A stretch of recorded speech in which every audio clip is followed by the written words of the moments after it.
56페이지입니다. 석가모니 부처님.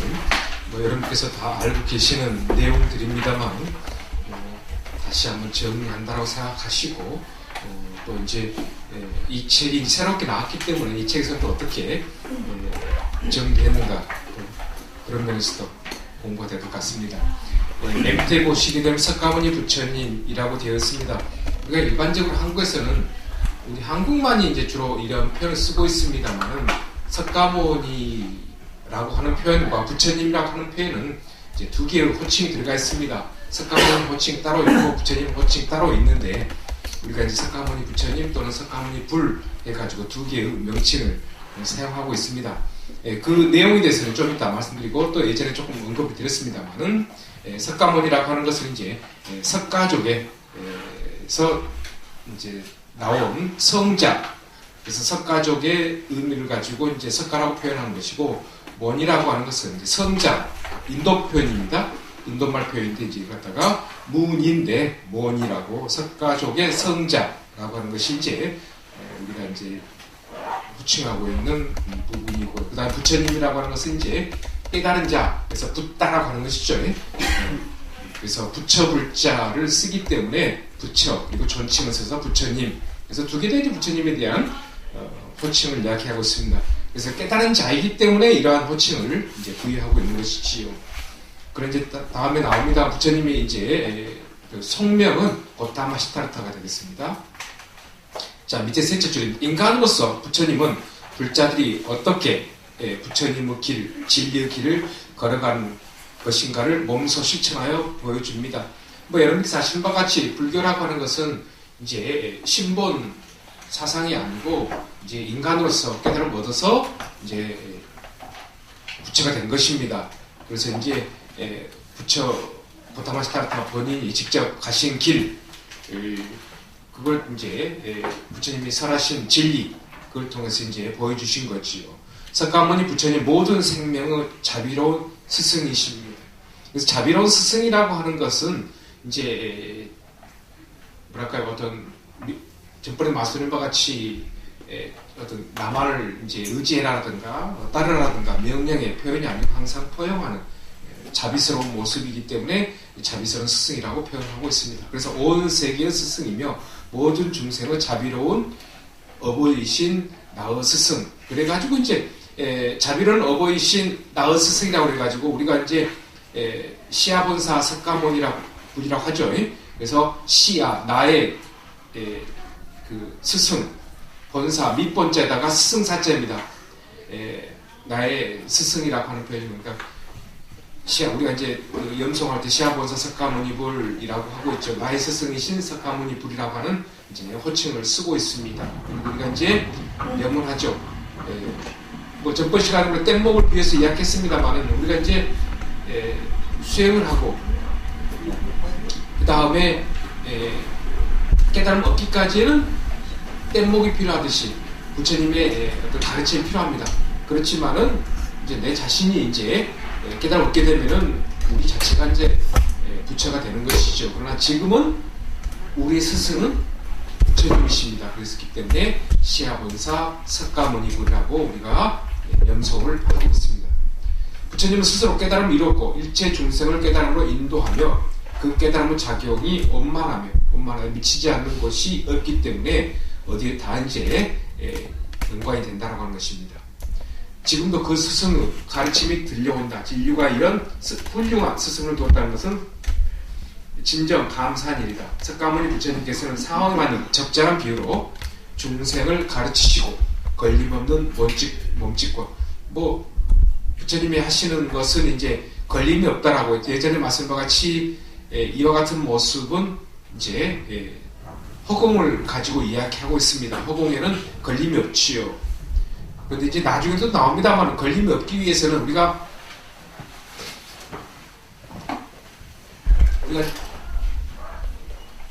동요, 그 다음에 산란, 그 다음에 이제 흔들림입니다. 이것을 갖다가 우리가 뭐라고 하냐면 도거의 상태라고 합니다. 예전에 말씀드렸습니다만은 이것은 이제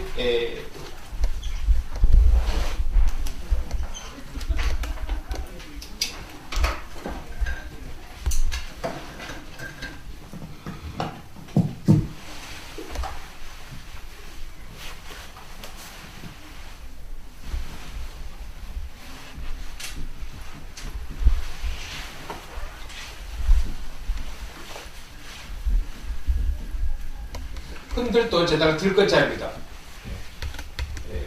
동요하고 산란하고 흔들림을 갖다가 도구 상태라고 이야기합니다. 그래서 한문으로 흔들떠자, 들것자, 둥둥 떠 있는 것입니다. 둥둥 떠 있는 어떤 진정이 안 되는 그 상태지요. 그래서 이제 우리가 수행을 하게 되면 수행이라고 하는 것은 곧 이제 내가 가지고 있는 업을 번뇌오에서 업이 만들어지는 이 자체를 갖다가 없앤다고 하는 거. 그러니까 이제 이 자체를 없앤다고 하는 것은 나중에 또 나옵니다만은 번뇌를 만들지 말아야 됩니다. 번뇌를 만들지 않으면 업이 만들어지지 않죠. 그래서 일반적으로 번뇌와 업이 없는 그 자체를 이야기합니다. 그래서 이제 번뇌, 업이 없다고 하면 바로 이제 동요, 산란, 흔들림, 도구 상태가 없다고 합니다. 그래서 이제 이 도구라고 하는 표현이 경전이라든가 논서에 굉장히 많이 나옵니다. 흔들림 상태입니다. 둥둥 떠 있는. 그래서 이제 안정이 안 돼가지고 어떤 결정을 내리는데 굉장히 어려움이 있는 그런 것들입니다. 과정에 있어서 정확치 않은 그런 현상들을 이야기하고 있습니다. 그래서 이제 걸림이 없는 몸짓 이런 것들이 없으면 걸림이 없습니다.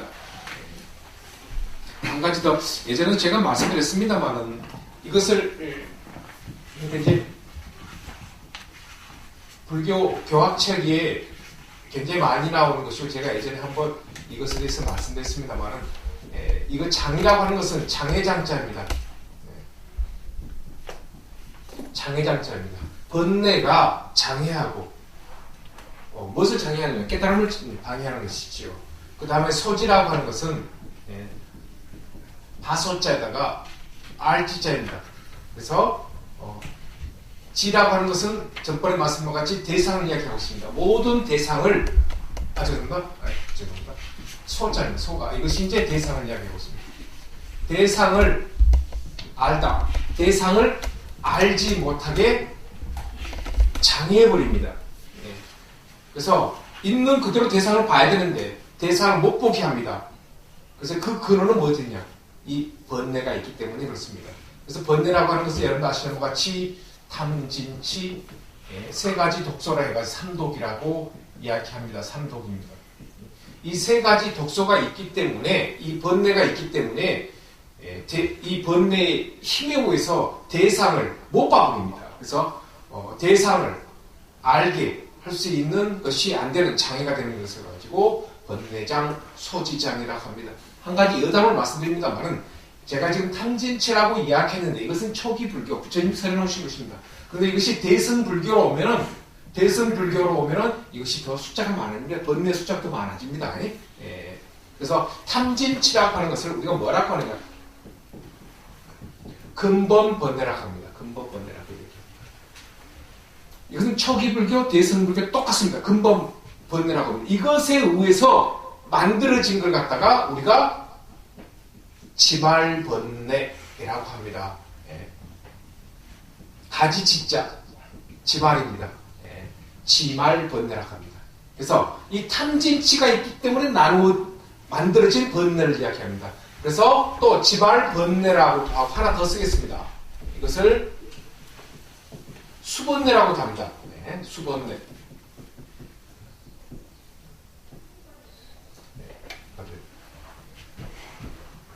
수번뇌라고 이야기합니다. 이 수번뇌라고 하는 이것은 무엇이냐? 따를 숫자입니다.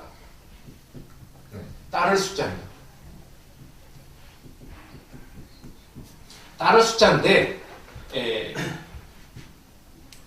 말씀드리겠습니다. 이 근본보다 탐진치가 있기 때문에 지말 이것에 의해서 만들어진 다양한 번뇌를 갖다가 지말 번뇌라고 합니다. 그런데 이 번뇌의 근본 번뇌의 내용에 따라서 이루어진다고 해서 아까 말씀과 같이 수번뇌라고 합니다. 수번뇌라고 합니다. 수번뇌라고 하는 것인데 이 번뇌가 이 근본 번뇌하고 지발 번뇌가 완전히 수번뇌가 없어져 버려야만이 이제 이것이 장애가 없어지고 번뇌도 없어집니다. 그러면 어떻게 되냐? 대상을 있는 그대로 보는 그 모습으로 이제 환원되는 것입니다. 그래서 번뇌는 깨달음을 방해하는 것도 되지만 대상을 알지 못하는 대상을 무엇으로 보냐면 항상 업으로 본다는 것입니다. 그런 상태로 되는 것입니다. 그래서 이제 우리 번뇌 종류는 근본번뇌, 지말번뇌 이런 것도 다른 말로 해서 수번뇌라고 이야기를 하고 있습니다. 자, 그래서 이제 이와 같이 번뇌와 업이 없어지면 걸림이 없는 모습이 된다. 그래서 탐진치가 우선 없어야 됩니다. 그 상황에 맞는 방편 중생을 제도하셨다. 그 결과 많은 사람들이 눈을 뜨고 보았으며, 아까 말씀드렸죠. 있는 것을 이제 그대로 봅니다. 이걸 갖다가 이제 불교에서는 여실지연이라고 합니다. 있는 그대로 보는 것. 그 다음 덮인 상태에서 벗어나. 덮인 상태라고 하는 것은 이것은 번뇌를 이야기하고 있습니다.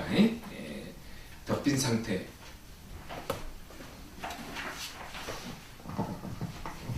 여러분들께서 이제 이걸 저기 옥편에 보시게 되면 복이라고도 있고 부라고도 있습니다.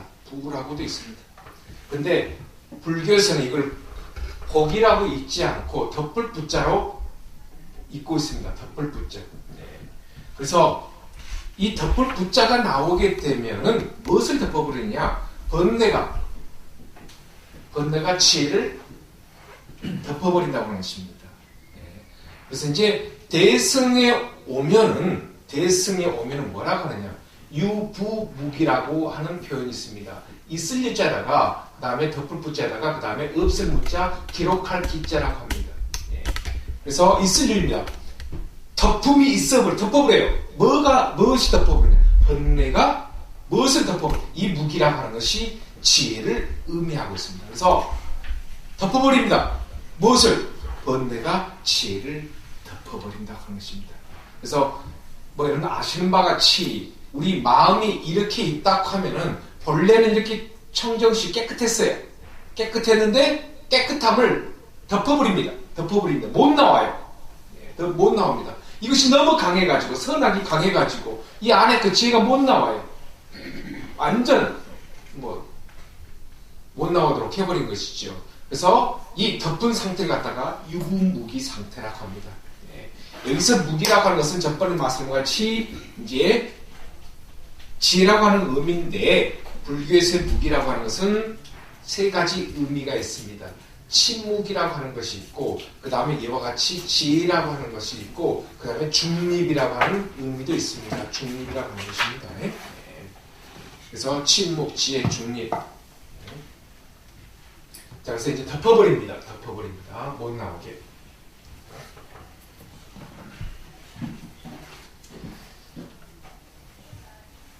그래서 이제 아까 말씀드린 바가 덮인 상태에서 벗어나 자유를 찾았고 깨달음을 얻었다는 것이죠. 길을 보았고 그래서 이제 깨달음은 길을 보았기 때문에 강을 건너 진정한 행복과 평화의 언덕에 이른다. 이것이 이제 여러분 아시는 바와 같이 도피하는 세계 파라밀다라고도 하고 바라밀다라고 합니다.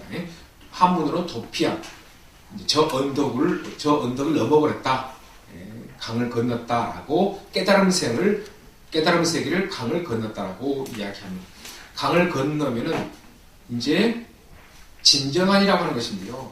좀 그 표현을 우리식에 맞게 한다면 완벽한 행복, 절대적인 행복입니다. 진정한 행복이라고 하는 것은 절대적이고 완벽한 행복입니다. 다시금 이제 행복 상태에서 이제 밑으로 내려가는 불행으로 가는 그런 상태가 아니라 여기서는 전혀 밑으로 내려가지 않는 불행의 상태가 오지 않습니다. 완전한 행복입니다. 진정한 행복과 평화, 이제 적정 상태입니다. 이것은요, 언덕에 이르렀다. 그 밑에 두 번째 단락에 있는 그 수타니빠따 것을 읽겠습니다. 당신은 깨달으신 분입니다. 당신은 스승이십니다. 당신은 악마의 정복자이며 성자이십니다. 당신은 모든 악의 뿌리를 끊고 번뇌와 악을 끊고 몸소 건너시고 또 다른 사람들을 건네주십니다. 라고 해가지고 이제 성자의 모습을 이렇게 표현하고 있습니다. 네. 자, 그 다음으로 그 밑에 이렇게 부처님 세상을 밝게 비춰 고통과 악에서 세상을 구원하셨다.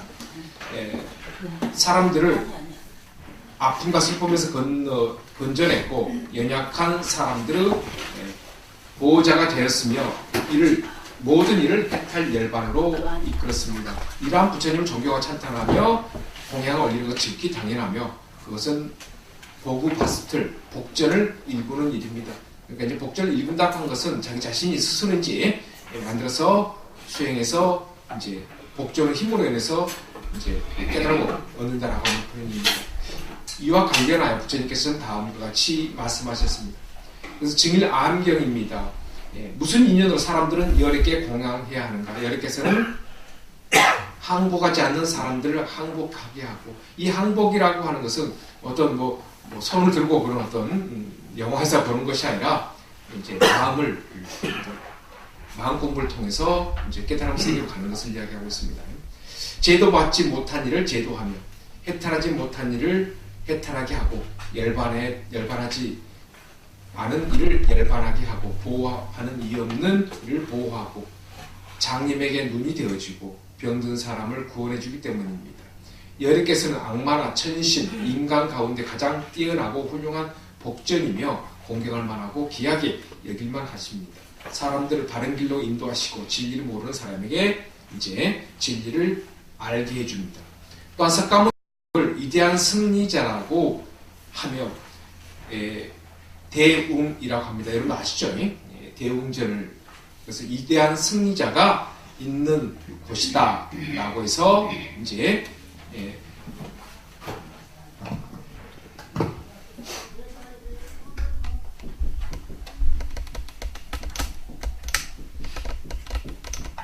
그래서 우리가 대웅전이라고 하는 곳에는 이제 부처님이 모셔 있습니다. 주불로 모셔 있습니다. 그래서 마비라라고 합니다. 그래서 이제 위대한 승리자가 있는 곳이다 라고 해서 이제 대웅 마라고 하는 것은 이제 큰 대자입니다. 그런데 이제 부처님의 또 다른 표현이 있습니다. 부처님을 갖다가 승리자라고 이야기합니다. 승리자. 근데 승리자라는 표현이 있습니다. 혹시 여러분께서 아시는 우리가 지나라고 하는데 이것을 영어 표기로서 자이나라고 합니다. 여러분 들어보죠. 인도에 자이나교가 있습니다. 그래서 여기서는 깨달은 자를 갖다가 자이나라고 합니다. 근데 이제 인도말은 이것이 영어로 이렇게 표기하고 있습니다만 그러나 인도 산스크리트는 지나라고 이야기합니다. 지나. 승리자입니다. 승리자라는 것은 누구하고 싸움에서 이기는 사람이 아니라 깨달은 사람을 이야기하고 있습니다. 깨달은 사람. 그러니까 내 자신을 정복한 사람입니다. 그러니까 번뇌업을 소멸시켜서 이제 마음 공부에서 이제 이긴 사람. 그래서 이제 지나 또는 이제 마비라고 합니다. 그래서 여기서는 마비라고 이제 대웅의 표현을 쓰고 있습니다만 또 다른 데서는 지라라고 해가지고 표현을 많이 쓰고 있습니다. 그래서 부처님을 위대한 승리라고 하여 대웅이라고 한다. 절에 가면 많이 볼 수 있는 대웅절은 석가모니 부처님 모신 정각입니다. 그럼 누구와 싸워서 승리하는가? 즉 내 마음의 번뇌와 갈래 등과 싸워서 승리한 것입니다. 밑에 이제 증일 암경에 보시면 나는 모든 것을 이긴 자야. 일체를 아는 자다. 일체를 아는 자라고 하는 것은 내적인 세계와 외적인 세계를 다 알아버렸습니다. 법의 진리를, 정신적인 것, 물질적인 걸 다 원리를 알아버렸습니다. 나는 모든 번뇌로부터 자유롭고 모든 굴레에서 벗어난 사람입니다. 굴레에서 벗어나다 뭐냐? 아시죠? 이혼에서 벗어난 사람을 이야기하고 있습니다. 그러니까 불교는 이제 철저하게 자기 자신과의 싸움입니다. 마음 공부입니다. 그래서 그 플러스 또 하나는 일체 아는 사람. 그래서 이제 정신적인 것, 또 물질적인 것, 그러기 위해서는 먼저 이제 내가 어떻게 번뇌를 만들고, 그 다음에 번뇌가 어떻게 나를 움직이고 있고, 어떻게 소멸하는가, 그 과정을 알아야 됩니다. 그냥, 무턱대고 기도하는 것보다도 내가 지금 행동을 통해서 번뇌가 만들어지니까 행동을 제어할 줄 알고 그 다음에 그것이 나에게 어떤 괴로움을 가져다 주는가 그런 것까지 다 알아야 된다고 하는 것입니다. 그 다음에 59쪽입니다. 전생에서 백만 대군을 이기는 것보다 자신을 이기는 자야말로 진정한 승리자이다. 자신을 다스리고 언제나 자제하는 사는, 아까도 말씀드렸죠. 스스로를 갖다 자제할 줄 알아야 됩니다. 근데 우리는 이제 내적인 것은 어렵습니다. 그런데 우리는 행동을 통해서 자기 자신을 먼저 자제할 줄 알아야 됩니다. 행동에 우리가 삼업이라고 합니다. 신구의. 몸과 언어와 그 다음에 생각 이것을 먼저 자제해야만이 그것이 이제 내가 지금 안 좋은 행동을 한다 하면 나중에 그와 같은 행동이 또 악의적인 모습이 나오죠. 악이 낙과이기 때문에 그런 것을 과정을 알게 되면 이제 신구의를 단속할 줄 알고 단속한다 하면은 결과적으로 악이 낙과가 나오지 않게 된다는 것을 스스로 알게 되는 것입니다. 그것이 바로 이제 다른 말로 표현하면 이제 복덕이라고 하는 것을 의미죠. 내가 복을 씹었기 때문에 그만큼 행동을 했기 때문에 나중에 큰 덕자입니다. 덕이 오는 것입니다. 공덕도 같은 의미이죠. 그래서 자신을 다스리고 언제나 자제하면서 하는 이는 자신을 이긴 자가 다른 사람을 이긴 자보다 낫다라고 하는 것입니다. 뭐 이런 거 아시는 것 같이 우리는 뭐 모든 순간순간 뭐 시간과 장소를 불문하고 우리는 모든 것을 이기려 하고 그러잖아요. 그러나 그 상황에서 뭐 진짜가 이긴 자입니다. 실은요. 왜냐하면 우리는 뭐랄까 아까도 말씀드린 삼도 언어적인 표현, 생각의 표현, 행동의 표현을 것을 우리는 자제할 줄 아니까 어떤 대화와 관계 속에서는 집니다. 지혜롭게 하려고 하니까 그런데 실은 이제 그와 같이 지는 것은 나중에는 이제 덕을 받게 되는 계기가 되는 것입니다. 석가모니 부처님께서는 종족과 신분 등의 차별 이것이 바로 이제 부처님께서는 원했던 것은 사성제도, 카스트 제도를 이제 없애려고 노력하셨죠. 그것보다도 뭐 자주 이야기하고 있습니다만은 그 차별은 또 업을 만들게 되겠습니다만은 내가 살아가고 있는 것은 업에 의해서 이루어진다 그 자체를 알게 되면 차별하지 않습니다. 지식의 유무와 남녀의 차별을 인정하지 않으셨다. 부처님은 왕을 만날 때나 천민을 만날 때나 똑같이 대하셨습니다. 특히 출가자들은 걸식을 생활수단으로 삼고 상호 존중의 원칙으로 모두 동등한 의무와 권리를 가지도록 권유하셨습니다. 자, 그 다음 밑에 단락 좀 읽겠습니다. 부처님께서는 45년 동안 발길을 멈추지 않고 떠돌며 수많은 사람들을 만나 다양한 가르침을 펼치셨습니다. 그리고 세수, 이제 우리가 세수라고 표현을 쓰고 있습니다만은 우리 불교에서는 조금 이제 스님들이 스님들 이야기할 때 표현을 다르게 하고 있습니다. 세납이라고 하고 그 다음에 출가해서 이제 몇 년을 전에 사셨는가 승려로서 스님으로 사셨는가 그래서 법납이라고 합니다. 세납 법납. 그러니까 스님 우리가 이제 뭐 잘 모르면 스님 나이 몇 살이요라고 나이 물어보고 또 실례지만은 그 표현이 아니었습니다. 스님 세납이 어떻게 되세요? 라든가 법납이 어떻게 되세요? 라고 합니다. 근데 스님들이 뭐 이런 이야기 이런 질문을 하면 스님들이 거의 대답하지 않고 호통칩니다. 그 뭐 하려고 그래라고 시키합니다만 근데 이제 스님들이 이제 어떤 그 주요 보직을 얻으셨다든가 아니면 이제 입적하실 때 세납 몇 세, 법납 몇 세 해가지고 항상 이제 그 신문에 나옵니다. 그래서 이제 세납이라고 하는 것은 이제 우리로 말하면은 나이를 이야기하는 것이 법납이라고 하는 것은 출가해서 몇 년이라고 하고 있습니다. 근데 여담 하나 말씀드리면 스님들은 여기서 우리 부처님께서 평등 하는데요. 실질적으로 스님들하고 이야기해보면은 너무 구분되는 게 많습니다. 몇 년도에 출가했냐, 행자는 몇 기냐, 삼위는 몇 기냐, 비구는 몇 기냐, 어디 문중이냐, 어디 사찰이냐, 은사는 누구냐. 너무나도 우리 그 만나서 뭐 처음에는 뭐 집은 어디예요? 나이는 몇 살이고 대학을 어디 나와서 물어보듯이 스님들도 물어보는 게 딱 정해져 있습니다. 어디 문중이요? 좀 가까워지면 이제 뭐 삼위 몇 기요, 행자 몇 기요, 비구 몇 기요 다 물어봅니다. 그러나 이제 아까 말씀드린 것 같이 이제 스님들의 나이를 갖다가 세납 그리고 출가해서의 연령을 법납이라고 이야기하고 있습니다. 그리고 세수 80세에 구시나가르의 사라상수 아래서 열반에서 졌다. 여기서 열반이라고 하는 것은 실은 이제 입적입니다. 돌아가신 것을 이야기하고 있습니다. 너무나 불교에서는 열반이라는 표현을 갖다 여기저기 사용하고 있기 때문에 깨달음을 얻었다 할 때도 열반, 그 다음에 이 생을 마쳤다는 것도 열반이라고 하고 있습니다. 그러나 이제 우리가 일반적으로 하실 수 있는 좀 다른 표현으로서 입적이라고 이야기합니다. 돌아가신 것을 입적. 부처님 마지막 말씀인 열반 유훈을 보자. 이것은 여러분 다 아시는 이야기입니다. 이제 법등명, 자등명을 이야기하고 있습니다. 법의 등불에 의지하고 나의 의지해라라고 하는 것입니다. 안 한다요. 지금이든 내가 멸도한 뒤에든 자신의 의지하고 자신을 등불로 삼지 다른 것을 등불로 삼지 말라. 이것이 스스로 자등명이 되겠습니다.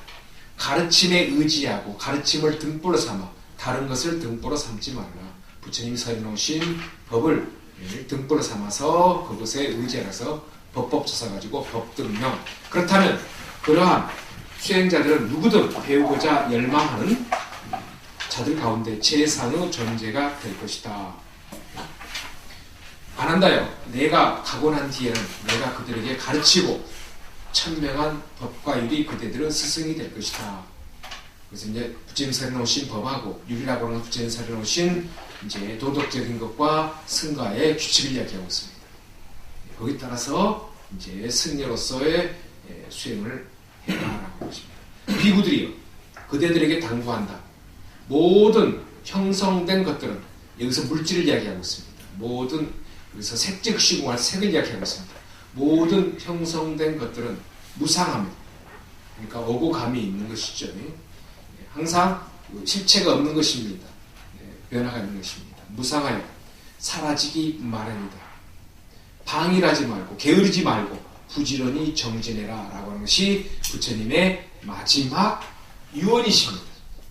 법등명 자등명 그리고 이제 경과 율에 의지하고 또 모든 물질은 오고 감이 있는 것이다. 무상하다. 그래서 이제 끝으로 이제 게으르지 말고 열심히 수행해라 라고 하는 것이 디가니까라고 하는 것은 이것은 이제 중아함경입니다. 그래서 이제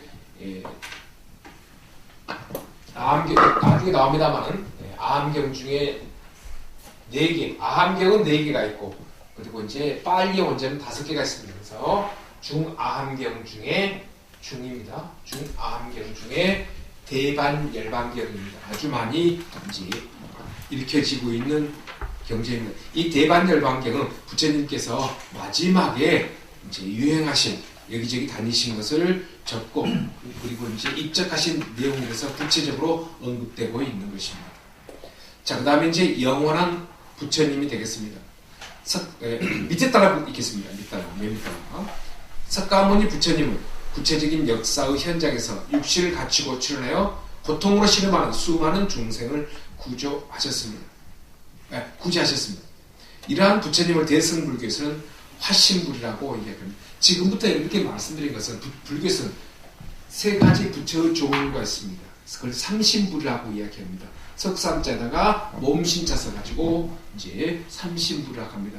그래서 계속 이야기가 나오고 있습니다만은 여러분 아시는 바와 같이 그래서 이제 화신불이라고 하는 것은 중생들을 제도하기 위해서 부처님께서 깨달음을 얻으신 다음에 몸을 낮추는 것을 이야기하고 있습니다. 몸을 낮추는 것을 이야기하고 있습니다. 근데 이제 화신불이라고도 하고 이것을 갖다가 또는 여러분 들어보셨을 것입니다. 한문으로 응신불이라고 합니다. 응신불이라고 합니다. 그래서 중생들의 근기에 맞게 부처님 깨달음 얻으셨습니다. 근데 완전히 이제 뭐랄까 유월에서 벗어난 그러니까 아직은 육체적인 나이가 있기 때문에 상속물이 있기 때문에 했습니다만은 깨달음 얻고 나서 이제 부처님께서 화신이라고도 합니다만은 이걸 갖다가 화현이라고도 합니다. 몸을 놔두시는 것입니다. 몸을 놔두는 것입니다. 중생들의 근기에 맞게 몸을 놔두는 것입니다. 그래서 이걸 갖다가 우리는 분단생사가 있고요. 그 다음에 변혁생사가 있습니다. 나눌 분자에다가 분단생사라고 이야기합니다. 그 다음에 변혁, 변화변자에다가 그 다음에 시울역자입니다. 시울역자입니다. 변혁생사라고 이야기합니다. 불교는 이와 같이 생사가 2가지 종류가 있습니다. 자, 말씀드리겠습니다. 분단생사라고 하는 것은 이것은 깨달음을 얻었기는 얻었지만 완전한 깨달음을 얻지 않으신 분이셔요. 완전한 깨달음을 얻지 않으신 분. 그렇기 때문에 이것은 분단생사라고 하는 것은 이것은 어머니 아버지의 도움이 필요합니다. 즉 뭐냐? 정자와 난자에 의해서 깨달은, 그러니까 태어난 사람을 분단생사라고 이야기합니다. 깨달음을 얻었지만 완전한 깨달음을 얻지 않았어요. 여러분 아시지요? 우리 이제 사양사가 중에 에루가가 있고 일레가가 있고 불안가가 있고 아라한가가 있잖아요. 그런데 에루가에 든 사람은 어때요? 깨달은 사람이에요. 그 다음에 올라가면 일레가 한 번 더 태어나야 돼요. 그리고 그 다음에는 이제 태어남이 없습니다. 그와 마찬가지로 깨달음을 얻었지만은 한 번 태어난 사람 이제 완전히 이제 생사를 연이사라 그렇게 하는데, 이 분단생사라고 하는 것은 아까 말씀드린 깨달음을 얻었어요. 그렇지만 어머니 아버지의 몸을 빌려서 태어난 사람을 갖다가 분단생사 깨달음을 얻었습니다. 그 다음에 변역생사입니다. 이것이 바로 무엇이냐? 이것이 바로 응신불이라고도 하고 화신불 그리고 화연이라고 이야기를 합니다. 이분은 어머니 아버지가 필요하지 않아요. 자기 몸을 놔두어서 중생의 근기막에 이제 어려움을 해결해 주시고 하는 그러한 모습을 이야기하고 있습니다. 그래서 이걸 갖다가 우리가 불교에서는 변역생사라고 이야기합니다. 역시 변역생사로 오신 분들 좀 메시지 좀 넣어주십시오. 이렇게 이야기하고 있습니다. 불교에서는 이제 생사에. 근데 변역생사라고 할지언정 이제 육신의 나이가 다 되면은 이제 윤회의 모습으로 이제 되는 것이지, 윤회에서 벗어나게 되는 것이죠. 자, 다시 60페이지에 보겠습니다. 그래서 석가모니 부처적인 역사 현장에 육신을 갖추고 출연하여 고통을 시행하는 수많은 중생을 구제하셨다. 이러한 부처님을 대승불교에서는 화신불이라고 합니다. 화신불은 일상 수 없는 많은 중생들 구제하기 위하여 매우 다양한 모습을 방편적으로 자비의 손길을 펼치는 부처님이시다 라고 하는 것입니다. 예전에 말씀드려가지고 불교에서는 굉장히 방편이라는 표현을 많이 쓰고 있습니다. 근데 이 방편이라는 것은 무턱대고 막 사용하고 있어요. 불교에서 방편은, 그러니까 몸을 놔둘 정도의 모습이라고 하는 방편은 어떤 모습이냐? 깨달은 자의 모습, 즉 지혜를 갖춘 자가 이렇게 이루어집니다. 내가 무슨 자기 개인의 이익을 위해서 내가 한번 해봤어 라고 하면 방패라는 표현을 쓰고 있잖아요. 그것은 안 좋은 것이지요. 그것은 지혜가 들어있지 않습니다. 그런데 불교에서의 방패라는 표현은 그것은 지혜를 전제를 하고 방패를 이루어진 것입니다. 그래서 우리 불자분들은 방패라는 표현을 함부로 안 씁니다. 자기 개인의 이익, 남을 좀 혼내기 위해서라든가 등등의 표현을 쓰고 있는데, 절대 불교에서는 지혜가 함께 하는 그런 모습을 방편이라고 이야기하고 있습니다. 그래서 천백억 화신 석가모니라고 이야기합니다. 이렇게 많이 이제 꼭 천백억이라고 하지 않습니다. 이렇게 많이 부처님께서는 많은 이제 어떤 근기에 맞게 몸을 놔두신다라고 이야기합니다. 전주에 그 강진 백년사의 세미나에서 가지고 다녀왔습니다. 거기 주의스님이 그런 이야기 하더라고요. 이런저런 이야기 하다 부처님 참 힘드시다. 이름도 지어주는데 도움을 주셔야 되고, 또 가게 번창하게 해주셔야 되고. 왜냐하면 거기 보시니까 절에 왔는데, 절에 그 한양 왔어요. 세미나 하니까 대박 나시는 거예요. 절에서 부처님이 계시는데 이렇게 보냈다고 그러면서 웃으면서 하시는데, 이 아파트 가실냐 제 아파트 가실냐 굉장히 힘드실 거라고 그런 이야기 농담을 했습니다만, 자, 그 다음에 있겠습니다. 모든 부처님 세종께서는 오직 한 가지 큰 일을 완수하기에 세상에 출연한다, 놔두신다. 사리부리여, 왜 모든 부처님 세종께서 오직 한 가지 큰 일을 완수하기에 이 세상에 출연한다고 하는가? 이제 여러 가지 내용이 있습니다만, 모든 부처님 세종께서는 중생으로 하여금 부처님의 지견을 열어 자비의 마음을 열어 청정을 얻게 하려고 세상에 출연하는 중생들에게 청정을 얻게 하기 위해서 놔두신 것이다. 두 번째, 중생들에게 부처님의 지경을 보여주려고 세상에 출연한 것이다. 그러니까 부처님께서 이제 깨달음을 얻으셔서 이와 같은 것이 이제 청정함이고 이와 같은 것이 자비라고 하는 것을 이제 보여주기 위해서 나오신 것이다. 그 다음에 중생으로 하여 부처님의 지경을 깨닫게 하려고 세상에 출연한 것이다. 자, 부처님이 깨달으셨습니다. 이와 같은 것을 보여줌으로 해서 많은 사람들이 이제 부처님의 법을 이제 의지하고 깨달음 얻게 된다. 그래서 알려주려고 나오신 것이다.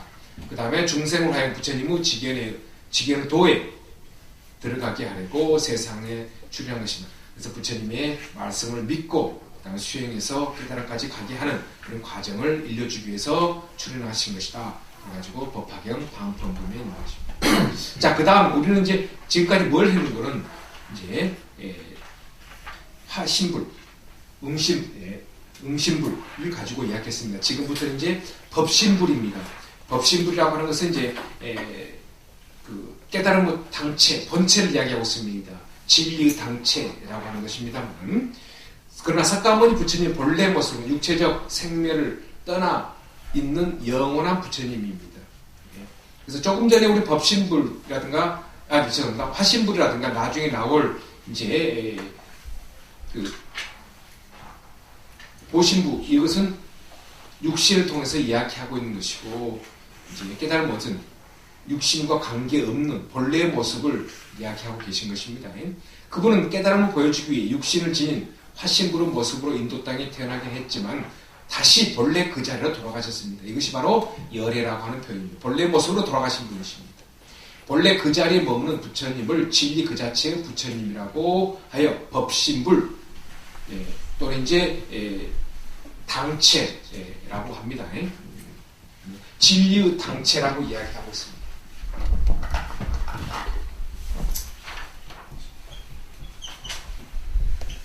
진리 그 자체를 이야기하고 있습니다.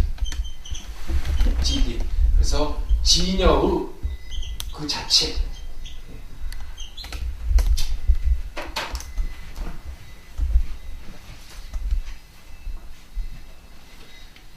법신불, 밑에 넷째 줄입니다. 법신불은 석가모니 부처님이 오시기 이전부터 그리고 그분이 돌아가신 이후에도 영원한 진리 몸으로 법이라고 하는 것은 이제 영원한 것이라고 하는 표현입니다. 이 세상에 두루두루 머물며 청정한 공덕을 내보입니다. 청정법시 비로자나 부처님이 바로 이러한 부처님이시다. 부처님의 몸이 온 법계에 가득하사 그 다음에 일체 중생 앞에 두루 나타나시네. 인연 따라 빠짐없이 두루 이제 감응하셔. 언제나 보리자에 항상 앉아 계시는. 이것은 이제 화엄경 열의 현상법입니다. 이렇게 좀 찬양해서 언급을 하고 있습니다만, 그러나 이제 생멸의 변화 없이 항상 그 자리에 우리 중생들을 제조하기 위해서 이제 계신다라고 하는 그런 표현에서 언급하고 있습니다. 그 다음에는 이제 세 번째로서 이제 보신불입니다. 깨달음을 이루어 부처가 되려면 서원을 세우고 먼저 세원을 세우고 수행해야 한다. 그 수행의 과보로 원만한 몸을 갖추고 깨달음의 세계를 향유하는 분이 보신불이다. 원만, 보신, 노사나불이 그 대표적이다. 아미타 부처님 역시 전생에 법장 비구로 태어나 중생 부지의 원력을 세우고 깨달음을 이루어 원만한 모습으로 극락세계에서 머물고 계신다. 라고 되는데, 이제 아까 말씀드린 같이 보신불이라고 하는 것은 조금 전에 말씀드린 것이 법신이 법신불입니다. 진여당체, 이것이 이제 몸을 통해서 나타나는 것 갖다가 보신불이라고 이야기하고 있습니다. 그래서 이제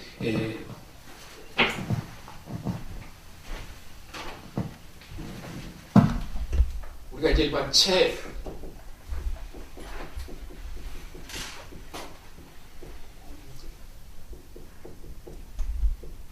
체상용으로 이야기를 하고 있습니다. 그래서 이제 이 체라고 하는 것이 바로 이제 법신불을 이야기하고 있습니다. 본래의 모습, 체라고 하는 것이고, 그 다음에 이제 상이라고 하는 것이 이것이 이제 모습을 나타내는 것입니다. 그래서 이것이 화신불, 화연하고 있는 것입니다. 그리고 이제 우리가 어떤 모습으로 나타나는 것, 법이 나타나는 것을 가지고 이제 우리가 여기서 갖다가 보신불이라고 해서 이것 세 개에서 상신불, 세 가지의 몸의 모습이라고 이야기하고 있습니다.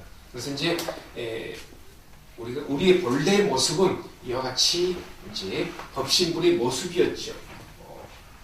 그래서 부처님께서도 이와 같은 모습을 취하고 계시는데 이제 중생들 제도하기 위해서 이제 낮추시는 거, 화해하는 거, 그 다음에 이제 맨 마지막에 나오는 것은 이제 보신불의 모습을 이제 낮추신 것입니다. 그래서 이렇게 체상용으로 또 불교에서는 언급을 하고 있습니다. 그래서 진리의 당체, 그리고 이제 중생들을 제도하기 위해서 나타나신 것, 화엄, 그리고 이제 법신불에서 이제 나타나는 것 이야기하고 있습니다. 자, 그 다음에 이제 62쪽에 밑으로 내려가 중간단락에 부처님을 부르는 10가지 호칭, 이것도 여러분들께서 조금씩 다 들으신 내용입니다만은 다시 한번 정리해서 말씀드리겠습니다. 조금 전에 시작할 때도 조금 여러분께 언급해드렸습니다만은 다시 정리한다는 의미에서 보시면 될 것 같습니다. 경전을 살펴보면 부처님이 매우 다양한 이름을 불렸다는 것을 확인할 수 있다. 깨닫기 전 아버지가 지어준 이름이 시다르타. 시다르타라고 하는 것은 제가 첫 시간에 말씀드렸습니다만은 이제 그것을 풀어놓으면은 이제 목적을 성취한 자라고 하는 것이 부처님의 속명입니다. 이름입니다. 불리기도 하였고, 성씨는 부처님의 성은 고따마라고 하는 것은 위대한 소라고 하는 의미입니다. 그래서 이제 실제 이제 이름은 속명은 시다르타고 성은 고따마라고 이제 할 수가 있겠습니다. 시족 이름은 그러니까 이제 부족의 이름을 따서 석가라고 불리기도 합니다. 그러니까 이것도 이제 우리가 한문 표기로서 석가라고 하는데 이것도 예전에 말씀드린 것 같이 인도식 표현 샥갸라고 합니다. 샥갸. 그래서 샥갸무니라고 합니다. 석가족의 성자다고 해서 석가라고 합니다. 고따마는 주로 외도들이나 처음 만난 사람들이 부처님 부를 때 사용합니다. 그래서 이제 이것도 여러분께서 좀 상상할 수 있는 것인데요. 무슨 우리가 김씨, 박씨, 이씨 이야기하듯이 조금 뭐랄까 폄하해서 표현들 하는 것입니다. 좀 연관된 이야기일지 모르겠는데 우리 스님들 할 때 타종교인들이라든가 불교 종교가 없으신 분들은 스님들 할 때 중이라고 표현하잖아요. 그런데 여러분도 아시는 옛날에 우리 스님들 갖다 중이라고 했습니다. 그것은 원래는 나쁜 말이 아닌데 시간이 지나고 해서 스님들에 대해서 좀 폄하하는 표현으로서 사용해버리고 있어요.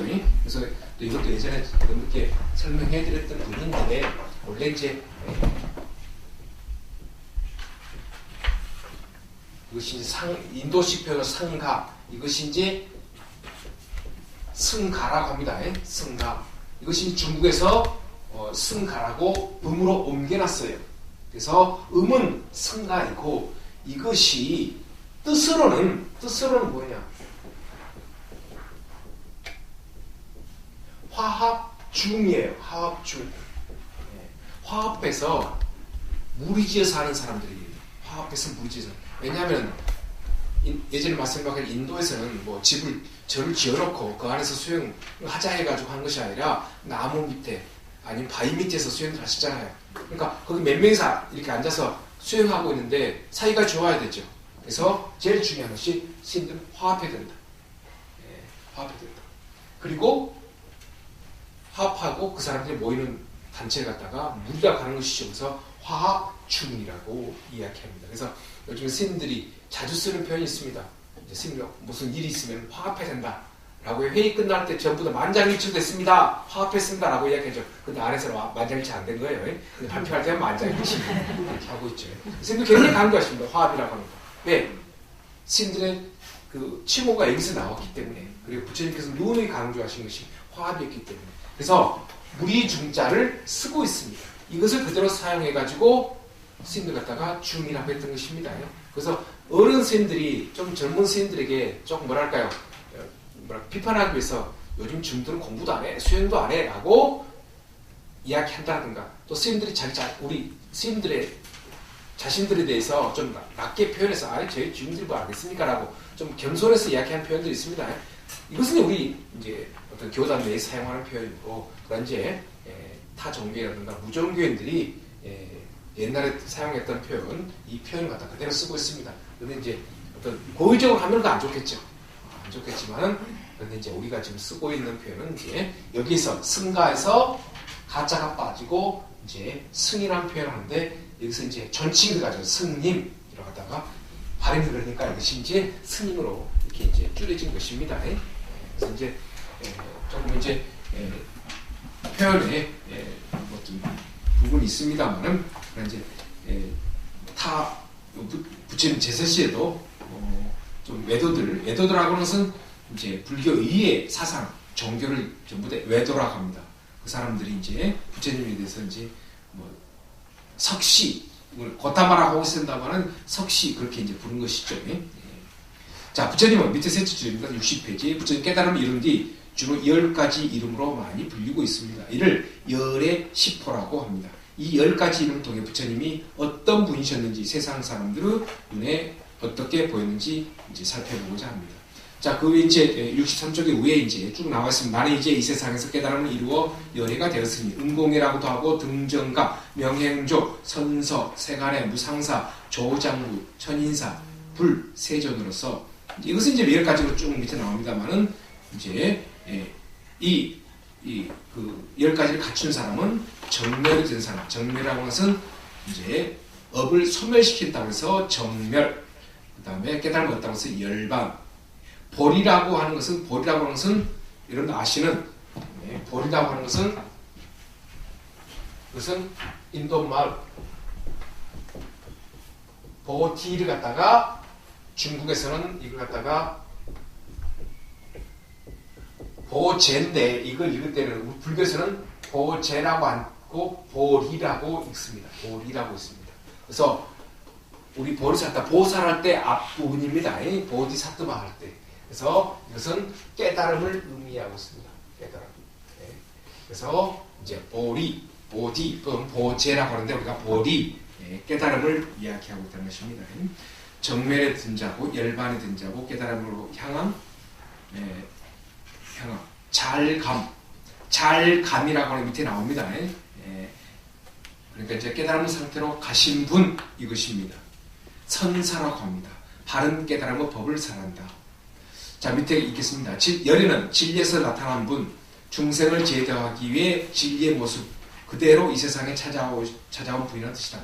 열애라는 말은 세상 사람들이 부처님을 부를 때 사용한 이름이기도 하지만 부처님 스스로 자신을 칭할 때 많이 사용한 호칭이기도 한다. 이제 열의 시포를 하나하나 살펴보자. 이것도 제가 여러분들께 열에 대해서 말씀을 드렸습니다만 뭐 너무 많이 사용되고 또 여러분께서도 이제 많이 쓰는 표현입니다. 열이라고 하는 것은 한문으로 같을 여자에 올레자가 되겠습니다. 올레자입니다. 그래서 이것은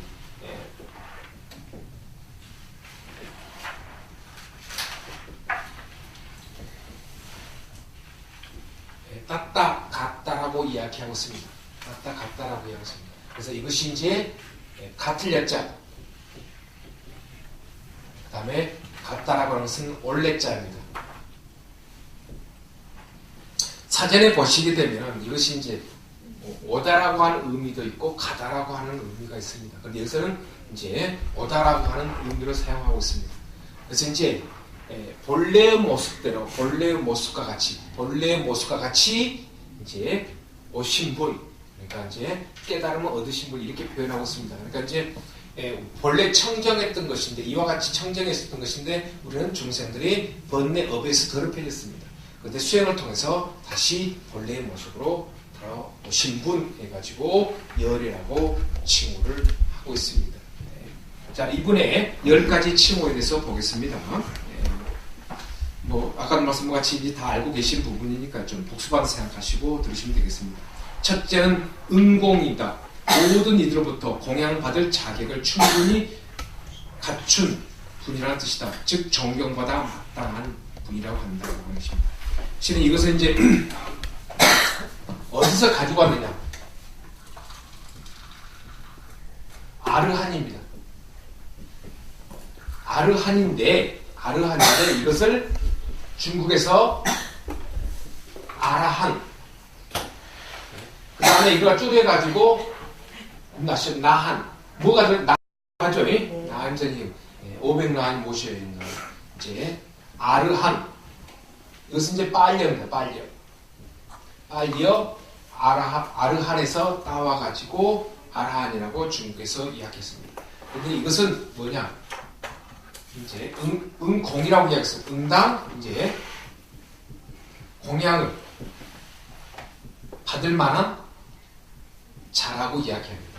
아르한이라고 하는 것은 이제 산스크리트 인도말 사전에 보시게 되면은 이제 아라라고 표현 한문으로 나왔지만은 그러나 이제 내용적으로는 응답, 공양을 받을 만한 자입니다. 그만큼 이제 깨달음을 실전 수행했다라고 하는 측면에서 이야기를 하고 있습니다.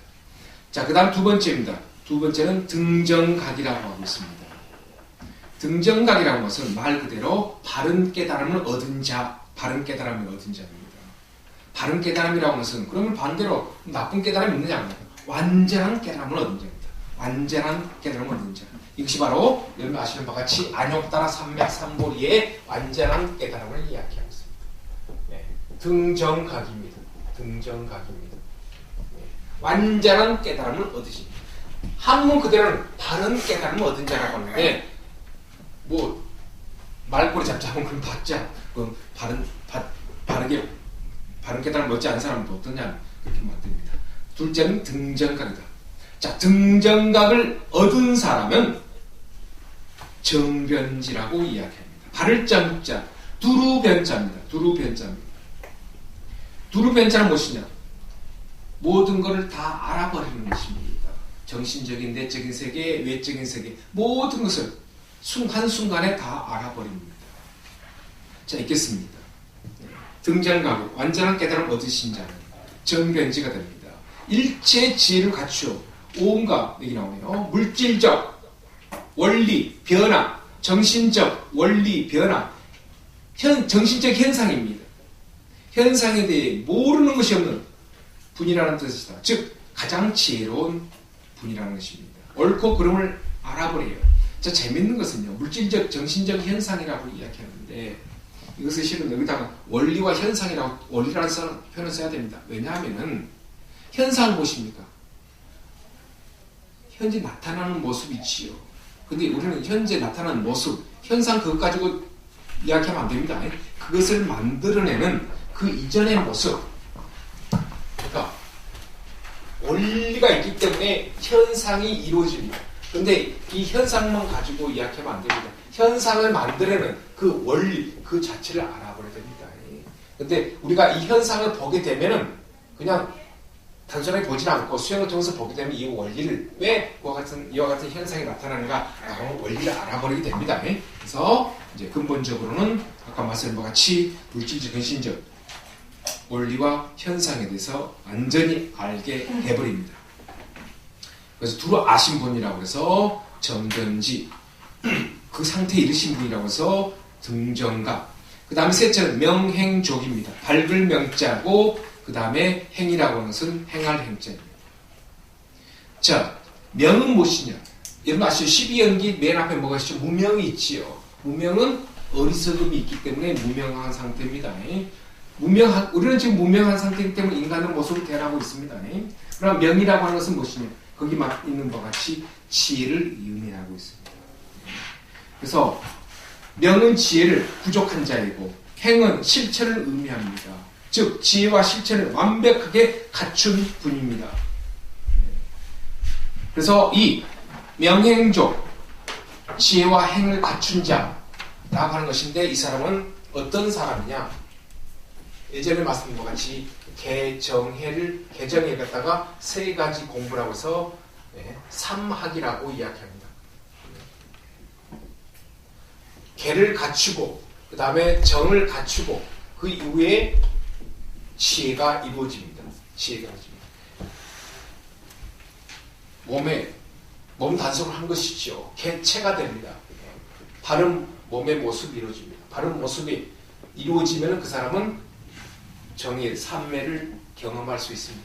그래서 개와 정이 이루어지면 개와 정이 이루어지면 그 사람은 언젠가는 지혜가 이루어진다. 그래서 명행족이 된 사람은 그 사람은 삼학을 이 개정의 수행을 열심히 했다는 것입니다.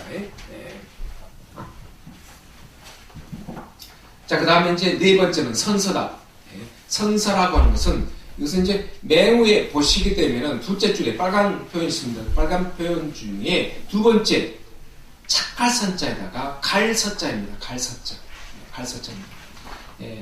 먼저 읽고 설명드리겠습니다. 선서다. 바다로 흘러다니는 강물처럼 열반의 세계로 잘 떠나가 다시는 생사의 세계로 돌아오지 않는 분이라는 뜻이다.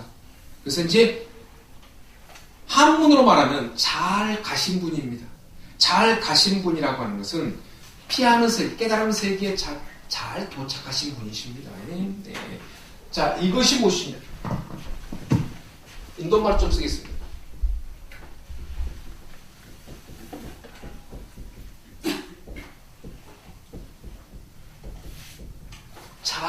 자, 갔다가 똑같습니다. 갔다가 똑같. 이것은 온다라고 하는데 이것은 잘 간 분이로 가다라고 하는 의미로 사용되겠습니다. 산스크리트에서 인도말에서 수가 들어가면은 좋다는 표현입니다. 그래서 착할 선자, 착할 선자, 선자로서 잘 이제 갔다 간 분입니다. 잘 간 분입니다. 그래서 이제 깨달음을 얻어서 이제 부처 경지에 이르신 분이다. 그래서 즉 번뇌를 아득히 초월해 다시는 고뇌에 빠질 가능성이 없는 분이라는 의미입니다. 다섯째, 세간 해자입니다. 세간, 세계의 해자는 풀 해자입니다. 세간은 온갖 일을 다 아시는 분이라는 뜻이다. 즉 종교나 철학, 특수한 이념과 주제에 국한되지 않고 보통 사람들은 일상사에 모두 적용되는 보편적의 지를 갖춘 분.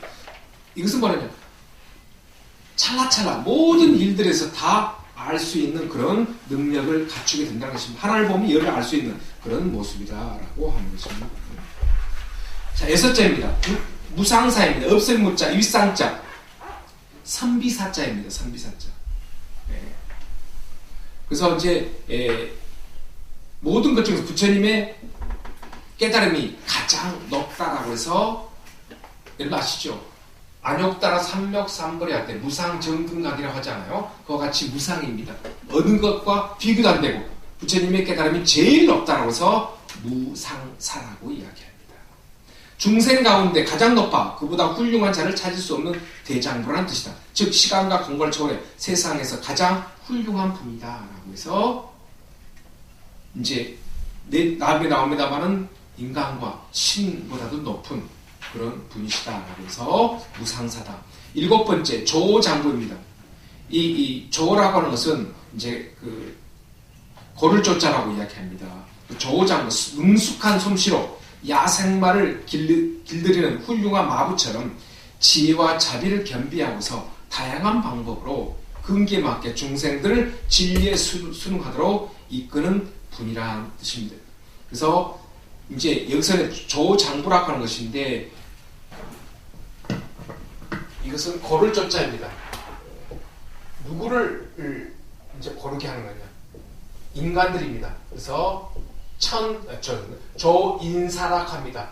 사람들을 올바르게 이끌고 가르침을 주고 그 다음에 깨달음으로 세계로 간다라고 해서 인간을 이제 올바르게 이제 만들어줄 사람이라고 해서 조장부 또는 조인사 이렇게 인간을 이제 만들어줄 그런 스승이시다라고 해서 조장부 또는 조인사라고 이야기를 하고 있습니다. 그런데 여기서 부처님에 대한 호칭입니다만 그러나 우리도 열심히 수행하면은 내 자신도 이제 고를조자의 어떤 자기 자신을 이제 어떤 좋은 모습으로 이끌 수 있고 주위 사람들에게도 그렇게 할 수 있다라고 하는 것이고 부처님 대야만이 되는 게 아닙니다. 우리도 이와 같은 상황으로 이제 이끌어갈 수 있다. 여덟 번째는 천인사이다. 인간뿐만 아니라 하늘나라 모든 신들의 스승인 분이다라고 하는 것입니다. 신들까지도 이제 인도에서의 표현입니다. 신들까지도 이제 가르침을 줄 수 있는 그런 것을 이야기하고 있습니다. 아홉째는 불이다. 부처입니다. 불은 깨달은 무신이라는 뜻이다. 여기 아시는 거야. 붓다 할 때 이제 불을 이야기하고 있습니다. 그래서 과거형이라고 말씀드렸죠. 깨달은 자.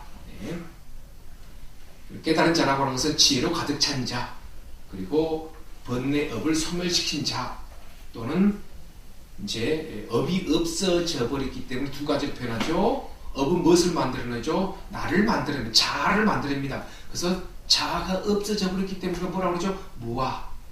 업이 없어진 상태는 무아. 또 업이 없어져 버렸기 때문에 뭐라고 그러죠? 공, 정신적인 공이라고 이야기합니다.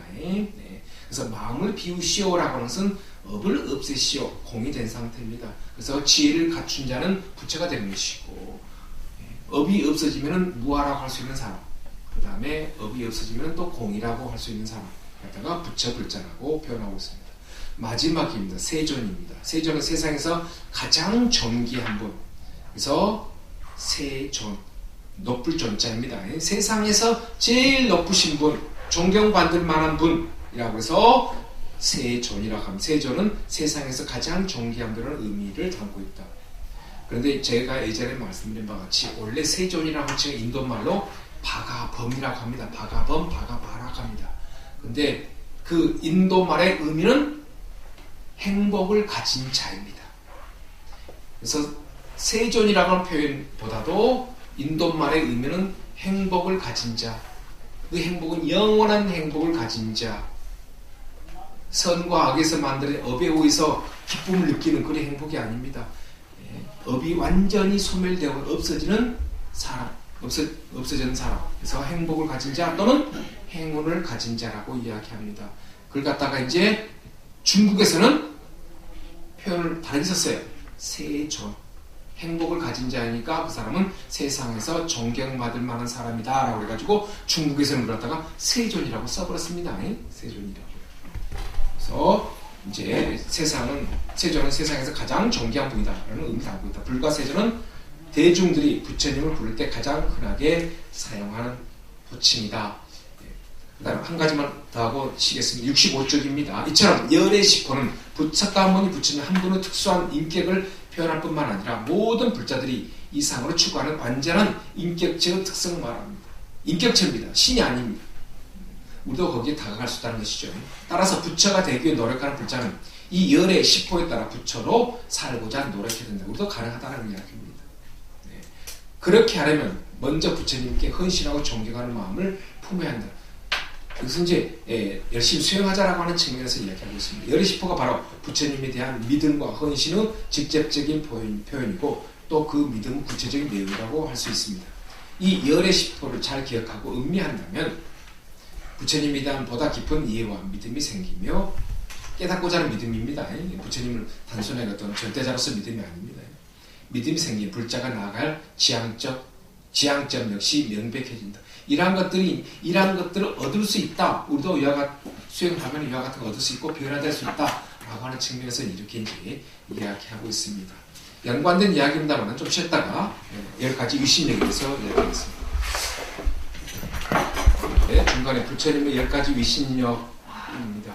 대승과 초기 경전에서는 10가지 이름으로 규정된 부처님을 다시 여러 덕성을 갖춘 분으로 묘사하고 있습니다. 이는 신앙의 대상으로서 부처님은 뛰어난 능력을 보여줍니다. 그 중에서 대표격이 부처님 10가지 이제 힘인 심력이라고 이야기를 많이 사용, 오력이라든가 심력을 이야기하고 있습니다. 그 첫 번째로는 옳은 경우와 옳지 않은 경우를 여실히 아는 것입니다. 제가 이렇게 자주 말씀드렸던 거, 옳고 그름, 이제 수행을 하게 되면은 한문으로는 정사입니다. 옳을 정자, 그 다음에 바를 정자, 그 다음에 그릇들 사자, 옳고 그름을 알아버립니다. 어느 큰 상황을 보고 그냥 이것은 이렇다 저렇다고 하는 것은 업에 의해서 이야기한 것이 아니라 이제 지혜에 의해서 분석하는 그런 이제 업에 의한 것은 저번에 말씀드린 것처럼 분별하는 것이 업은 분별하는 것이고 이제 지혜는 분석하는 모습을 갖추게 됩니다. 그 다음 두 번째 중생의 과거와 미래 현재의 여러 과거의 원칙을 알며 업을 짓는 것을 알고 인연을 알며 과거를 여실히 아는 부분입니다. 이게 이제 지금 이제 예전에 제가 첫 시간에 와서 여러분께 말씀드린 것 같이 과거, 미래, 현재라고 하고 있는데 실은 이제 불교에서 이야기하고 현재입니다. 현재 속에 과거가 들어있고 현재를 어떻게 사느냐에 따라서 미래가 결정되기 때문에 현재를 알게 되면 과거와 미래를 알게 된다. 그 다음에 이제 인연을 알며 과거를 여실히 아는 것이 이건 현재를 알면은 이제 인연을 알게 되고 그 다음에 과거를 알게 됩니다. 그 말은 무슨 말인 거는 이제 현재를 내가 중요시하고 하기 때문에 내가 어떤 사람을 만나든 인연 속에서 업이 만들어진다라고 하는 것을 그것을 알아보기 때문에 인연 속에서 업을 만들지 않으려고 노력을 합니다. 또 내가 어떤 사람, 어떤 대상과 만나서 어떤 행동을 하면은 거기에 따라서 어떤 결과가 가져올 것이다 라고 하는 것을 이제 익히 알고 있기 때문에 수행을 하면서 이제 이와 같은 것을 이제 주의해서 한다고 하는 것입니다. 그래서 중생 과거와 미래 현재 여러 과거 법칙을 압니다. 법칙이라고 해서 원리를 알아버립니다. 이것이 이제 수행 과정이 굉장히 중요한 것 같습니다. 그러니까 이제 번뇌의 원리, 업의 원리, 인과 연의 관계 속에서 이루어지는 원리를 알아버립니다. 다음 페이지입니다. 세 번째입니다. 중생이 지닌 무수한 성질을 여실히 아는 지혜가 있다는 것입니다. 이것이 바로 이제 무수한 성질이라고 하는 것은 바로 조금 전 시간에 여러분께 말씀드린 바와 같이 이것이 마음의 변화입니다. 이것이 이제 어떤 성냄이 있고 화냄이 있고 그 다음에 분함이 있고 흔들림이 있습니다. 이 변화를 우리는 알 수 있는 것입니다. 이 변화가 아까도 말씀드린 것 같이 이제 어떤 상태로 나타납니다.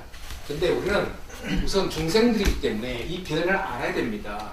근데 이 변화를 만드는 것은 자주 말씀드린 것 같이 마음의 구조 때문에 이루어지는 것입니다. 이것이 바로 이제 성이고 이것이 바로 이제 체인 것입니다. 성이고 체입니다. 그리고 이것이 상이고 그 다음에 용이라고 하는 것입니다. 그래서 우리 어떤 그 불교의 교학이라고 하는 것은 중생들에게 주는 가르침이라고 하는 것은 이것만을 가르치고자 하는 것이 아닙니다. 이 자체를 갖다가 이제 알게끔 해주는 것입니다. 그래서 이제 내가 어떤 행동이 이루어지면 어떠한 결과를 얻게 된다라고 하는 것을 이제 익히 이제 알게 해주는 그런 것이 되겠습니다. 그래서 첫 번째 중생이 지닌 무수한 성질을 여실히 아는 지혜가 있다. 마음의 변화를 그러니까 내가 그동안 악업을 많이 지어놨기 때문에 그것에 의해서 어떤 행동들이 나올 것이다 라고 하는 것을 알아버립니다. 그러니까 절대 내가 그러한 모습을 갖추지 않죠. 그러니까 우리가 일반적으로 인과응보라고 하죠. 원인이 있으니까 결과가 있는 것은 당연한 것이다. 그래서 선한 행동을 하면 선한 결과가 나오고 악한 행동을 하면 악한 결과가 난다. 라고 하는 선인 선과 악인 악과라고 하지만은 그러나 여기에 얽매이 되면 그 사람은 수행하지 않으시는 겁니다. 선인 선과 악인 악과라고 하는 것이다. 그것만 뭐 자주 이야기하면 그 사람은 수행 안 하신 것입니다. 그 사람은 선인 선과 악인 악과를 만들지 말아야 됩니다. 선과 악을 만들지 말아야 됩니다. 그것에 따라서 또 이제 업이 이루어지니까요. 그 다음에 이제 네 번째 중생의 여러 가지 의욕과 탐진치, 의욕과 의향을 여실히 아는 입니다. 내가 지금 어떠한 욕심을 내고 있고 어떠한 성냄을 이루고 있고 어떠한 어리석은 행동이 이루어져 있고 있다는 것을 제3자적인 입장에서 한번 보자라고 하는 것입니다. 행동을 봅니다. 그 다음 다섯 번째입니다. 중생의 근기에 대해 높고 낮은 모습을 여실히 아는 것입니다. 그래서 근기에 대해 높고 자신에 대해서 알고 그 다음에 대상들에 대해서 익히 알 수 있는 그런 힘이 있어진다라고 합니다. 여섯 번째입니다. 모든 중생이 도달하는 길을 여실히 아는 입니다. 그러니까 이제 내가 수행을 하게 되면은 이런 수행하면 이렇게 이루어질 것이다 라고 하는 그런 과정과 결과를 알아버립니다. 그러니까 내가 열심히 단순하게 열심히 수행하게 되면은 내 마음의 변화, 육체적인 변화가 오고 그 다음에 모든 관계 속에서 이제 지의 행으로 이루어진다라고 하면서 알아버립니다. 그러니까 우리가 순간적으로 악한 행동을 하면 그만큼 거기에 따르는 이제 결과가 안 좋은 결과가 오니까요. 자, 그 다음에 일곱 번째입니다. 여러 선정, 해탈, 삼매의 더럽고 깨끗한 모습을 여기서 분배라고 하는 표현보다도 분석하여 여실히 아는 힘이 있다. 조금 이 표현이 그렇습니다만은 이제 선정을 하면은 어떠한 모습으로 내가 변하게 되고 또 해탈을 하게 되면은 어떠한 모습으로 변하게 되고 또 삼매를 많이 경험하게 되면은 또 어떠한 모습으로 변하게 되는가라고 하는 것을 이제 안다라고 하는 것입니다. 그것에 의해서 그러니까 선정, 해탈, 삼매를 하게 되면은 이제 업의 모습에서 깨끗한 모습으로 가게 되는 그러한 것들을 스스로 알게 된다, 분석하게 될 수 있다라고 하는 것입니다. 좀 그 문장이 좀 교학적으로 맞지 않는 표현들입니다. 여러 전생의 한 생에 내지 무량겁을 여실히 아는 것입니다. 그래서 이제 우리가 무량겁이라고 하는 것이 있는데 이것은 셀 수 없는 겁을 이야기하고 있습니다. 우리가 일반적으로 깨달음을 얻기 위해서는 삼아승기겁이라고 합니다. 그래서 이제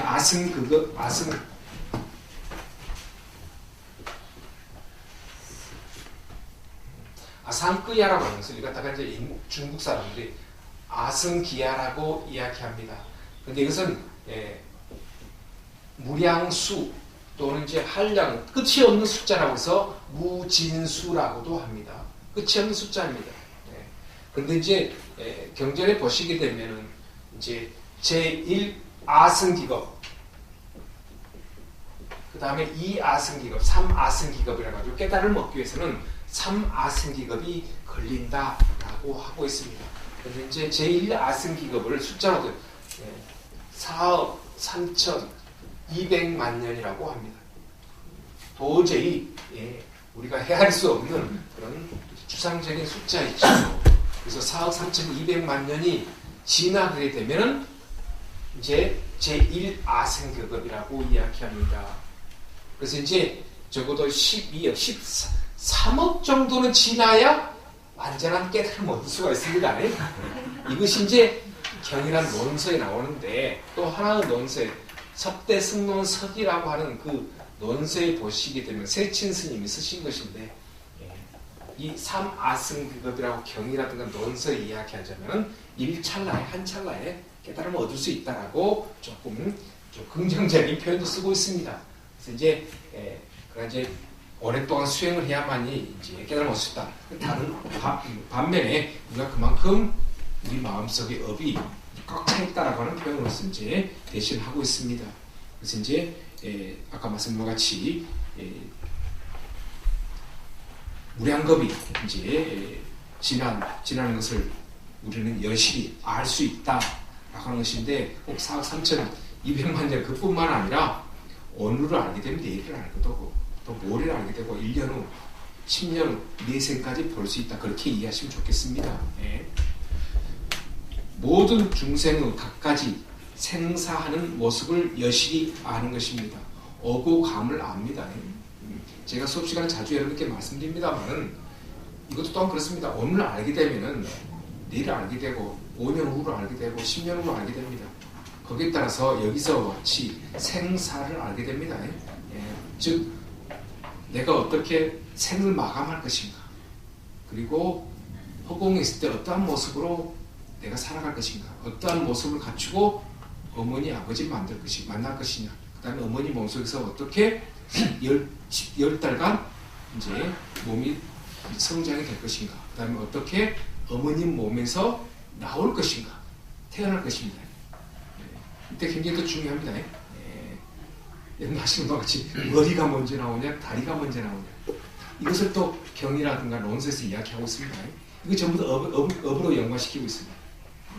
그러니까 어떤 어머니 찾고 어떤 아버지 찾고, 근데 이제 전생에 어머니 아버지 찾는 경우도 있고, 전생에 어머니가 나하고 업이 안 맞으니까 다른 어머니 찾고, 그러나 아버지는 전생에 아버지 찾고, 또 전생에 어머니 아버지와 관계가 안 좋으니까 전생에 아버지 어머니를 떠나서 다른 어머니 아버지를 찾는 경우, 이런 예들이 구체적으로 나와 있습니다. 그래서 전부 다 그 어머니 아버지와 관계가 있는 것이, 어머니 아버지가 나를 결정한 것이 아니라 내가 그들을 결정합니다. 어머니가 결정합니다.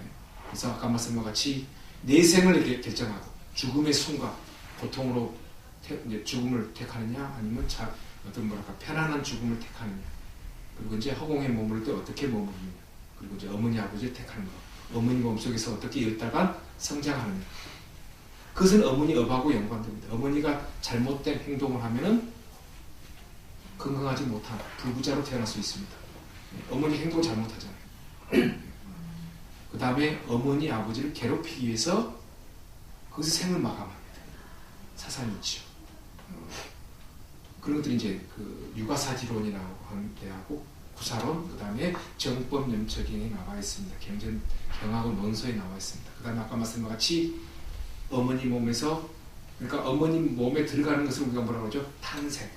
말씀드린 바와 같이, 그 다음에 어머니 몸에서 나오는 것 같다가 출생이라고 하는데, 출생하는 과정 속에서 이제 정상인은 머리부터 나오고, 비정상인은 이 표현은 경전에 있는 표현입니다. 비정상이라고 하는 것은 다리 번쩍 먼데라는 거. 이것도 전부 다 업과 연관된 표현이라고 이야기하고 있습니다. 그리고 이제 살아가면서 어떤 경제적 부모와 만남, 그 다음에 생애의 기간, 모든 것들은 또 업에 의해서 결정되는 거예요. 전생에 어떻게 살았냐에 따라서 결정되는 것이면서 단순한 태어나고 죽음만 가지고 이야기하는 것이 아니라 우리가 이제 전번에 말씀드린 같이 윤회의 과정을 우리가 이제 일반적으로 윤회라고 합니다. 윤회를 갖다 우리가 생로병사라고 합니다. 그것은 생로병사라고 하는 것은 생로병사 한 생을 가지고 이야기하는데 그러나 이제 전체적인 것을 이야기했다. 아까 말씀드린 것 같이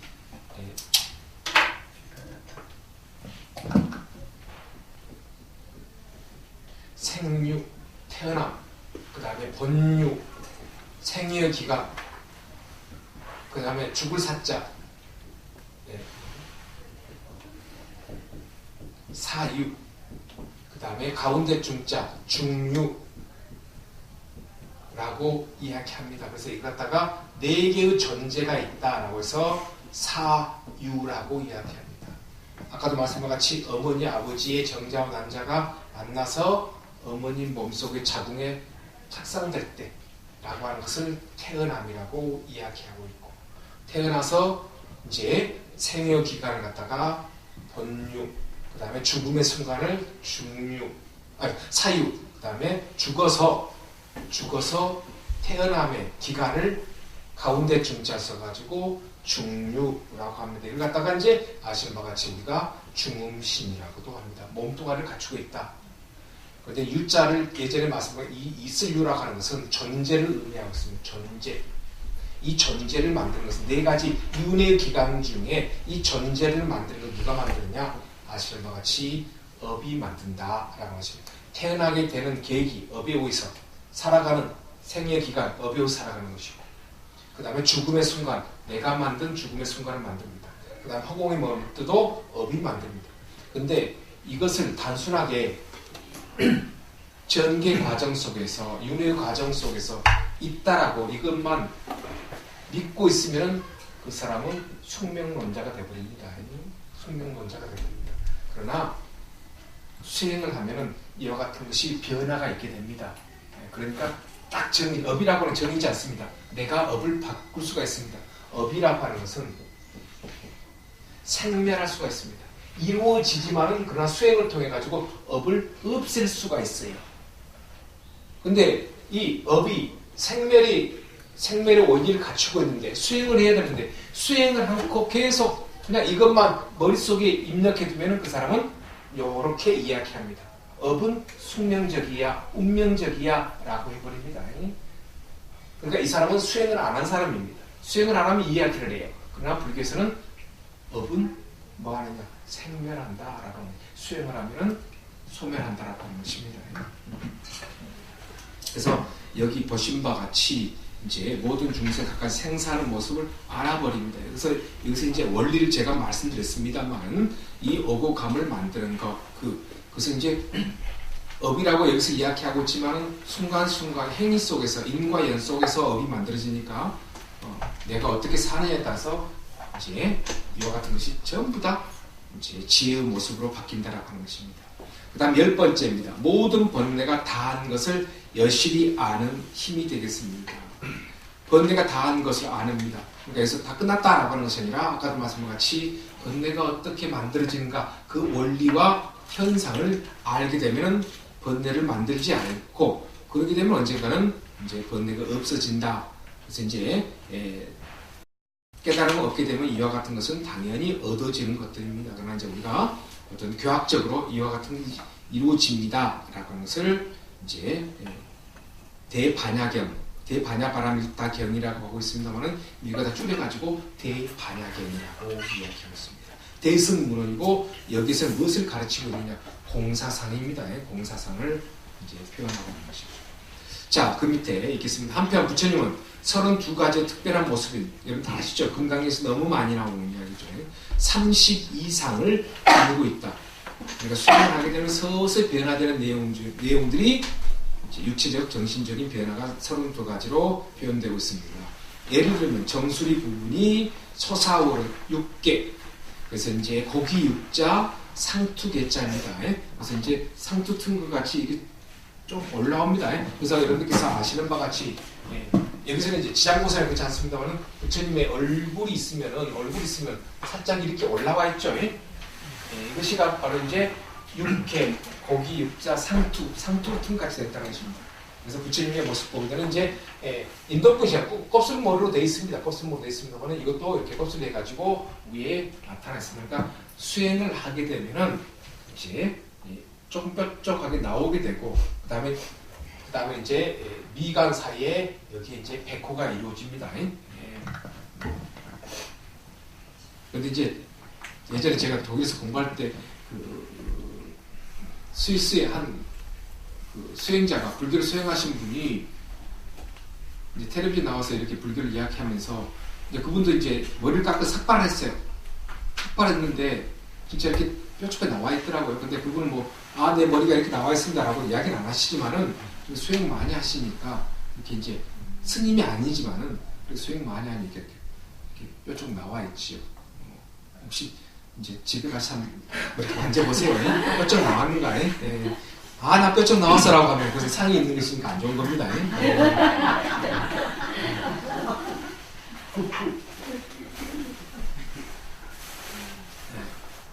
한번 스스로 한번 만져보세요. 어떻게 변화가 있는가. 수행하시다가 변화 물어보세요. 변화 한번 보세요. 제가 또 내 머리를 만져보라 할 수도 없는 거고 참 농담입니다. 정수리 쏟아오르는 육계, 눈썹 사이 아까 말씀 하얀 털 백호, 손가락 사이에 발가락 사이에 비단 같은 막 지만이 손가락 지자가 되겠고 그 다음에 무늬 없는 비단 만자입니다만은 이것을 이제 보시게 되면은 어떻게 되는 거는 그 어떤 오리와 같이 이렇게 얇은 막이 생깁니다. 좀 여기가 좀 길어가지고 조금 이렇게 뾰족하게 나오는 손가락 사이에 이렇게 오리와 같이 이렇게 막이 생긴다는 그런 이야기입니다. 그런데 이와 같은 모습은 불상을 제작할 때 기준이 되지만 하늘의 소리 같은 맑은 음성 등 표현할 수 없는 것들 때문에 그러니까 이제 육안으로 볼 수 있는 것 그런 소리 같은 경우는 이제 이야기해서 청정한 목소리 안 나는 것입니다. 청정한 목소리. 자, 그 다음에 이제 67페이지에 법과 지의 보고 경전입니다. 이제 경률론 3장에 대해서 여기서 언급하고 있습니다.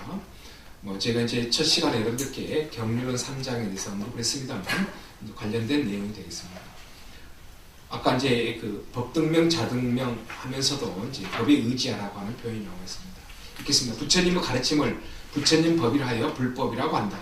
석가모니 부처님 열반 이후에 제자들이 모여 직접 듣고 본 부처님의 언행을 기록한 것이 부처님 가르침입니다. 부처님 가르침은 경장과 율장의 형태로 남아있다. 그래서 경율론이 있는데 경과 율은 부처님께서 직접 설하신 것이고 경과 율에 대해서 이제 설명, 해설서를 이제 해설을 해놓은 것이 논입니다. 자, 경장은 진리에 대한 부처님의 설법이 중심이다.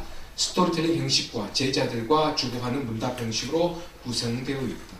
율장은 부처님께서 말씀하신 걸 토대로 출가자가 지켜야 할 성가의 윤리적 지침인 계와율입니다. 계는 여러분 아시는 것 같이 도덕적인 것, 5개, 10개, 그 다음에 이제 율은 245 얘기하고 비구스님들은요 율을 정리했다.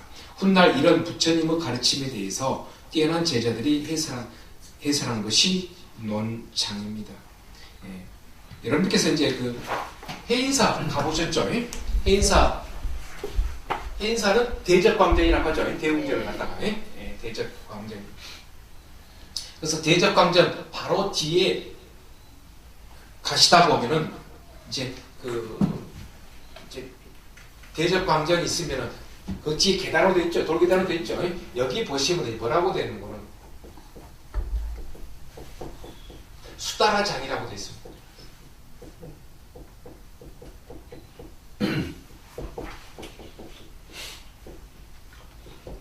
수다라장인데 수다라고 하는 것은 이것은 인도말로 수트라라고 합니다. 수트라. 이것은 경입니다. 경. 경을 보관하고 있는 창고, 장입니다. 수다라 장입니다. 그래서 이렇게 이제 뭐 뒤에 조그만 이제 그 문이 있는데 여기 현판으로서 수다라 장이라고 되어 있습니다. 그러니까 그러나 여기서 여기 이제 수다라 장이라고 하는 것은 수다라는 것은 경인데 경만 있는 것이 아닙니다.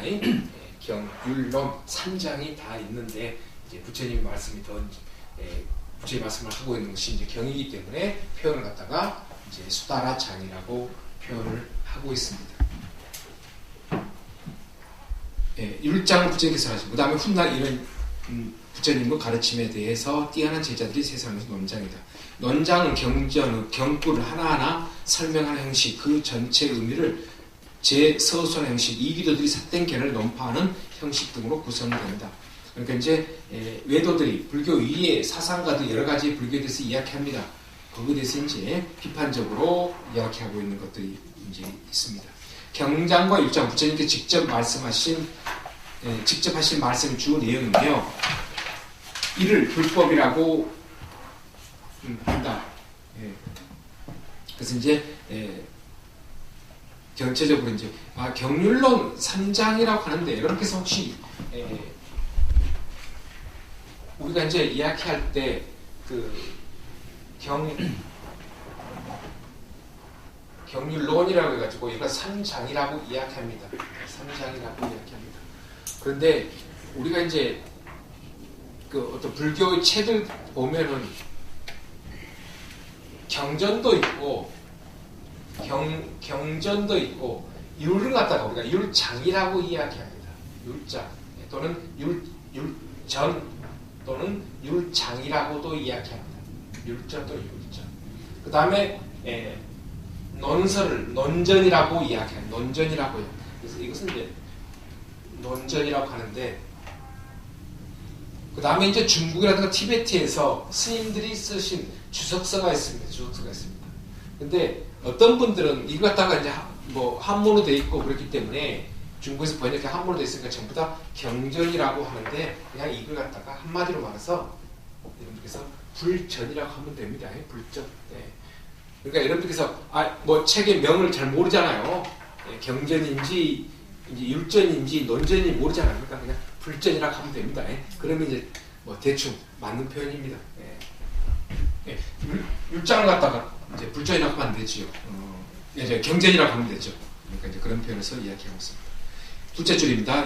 이제 68페이지에 이런 논장도 불법으로서 인정되기에 경전은 경률론 3장으로 분류된다. 경전은 모든 것의 기준이 된다는 의미를 지니고 있습니다. 경전으로 말미암아 모든 질서가 잡히고 흐트러지지 않기 때문입니다. 자, 재밌는 표현입니다. 디가니까야에 마치 목수역의 실줄이 그 표준이 되듯이 경전도 이제 지자들, 현자들에게 실줄이 되기 때문입니다. 경이라고 하는 수트라는 실을 원래는 인도말로 실의 의미가 되겠습니다. 실을 깨놓은 것을 이야기하고 있습니다. 실. 그리고 실줄에 의해서 꽃들이 결집되어 흩어지지 않고 부서지지 않는 것입니다. 실에다가 꽃을 묶습니다. 그러면 이제 흩어지지 않죠.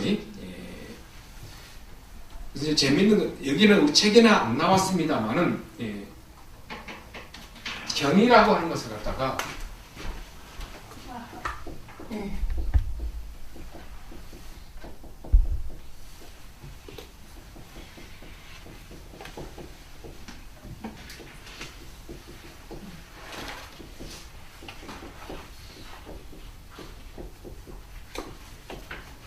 경은 뭐라고 하느냐? 성교지 통명이라고 이야기합니다. 경이라고 하는 것은 성스러운 가르침이라고 이제 일반적으로 이야기한다는 것이면서 성교지 통명. 그 다음에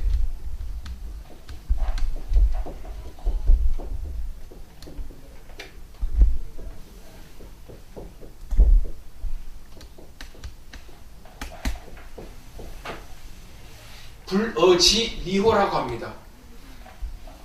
부처님 경이라고 하는 것은 성스러운 가르침으로 이제 이야기할 수 있는 것이다. 그렇게 이름한다. 그 다음에 불어입니다. 부처님의 말씀을 우리가 아름답게 표현한 것이다. 부처님의 말씀, 불어, 부처님 말씀을 미호, 아름답게 표현한 것이다 라고 이야기하고 있습니다.